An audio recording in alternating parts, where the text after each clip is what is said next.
Thanks for staying with us. Moving on to some other stories. The chairman of the Public Interest and Accountability Committee, Professor Paul Kingsley Boapaswa, has revived the debate on whether or not to compensate fishermen who are complaining that their business has been negatively affected by oil and gas activities. Professor Boapaswa, who was speaking to Viasat One News' Agyei Annim in Takoradi, called on the Ministry of Fisheries and Aquatic Development to reconsider the concerns of fishermen.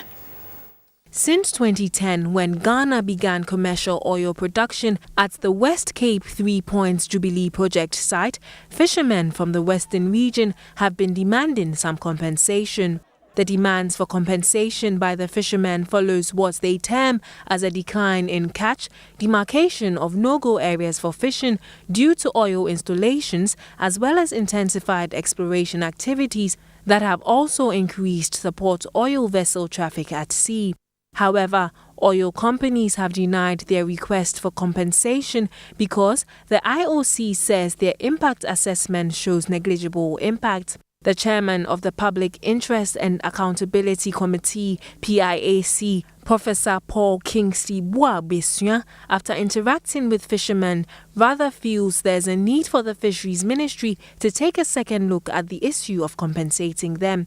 They are complaining of access into the sea and raising of the high tides, and even complaining about the plants which are in the sea. I've realized that there are a whole lot of problems within the fishing industry, and even some are even talking about job lost. If you take up somebody's land and you compensate, why don't in another way trying to compensate them, looking for research vessels for them, or getting boats that can enhance cooperative work for them to increase their yield?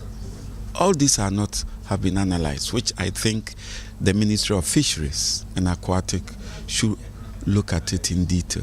Professor Boapaswa is also not impressed with the pace of work on oil-funded projects and called for regular release of PIAC's funds to do more monitoring. The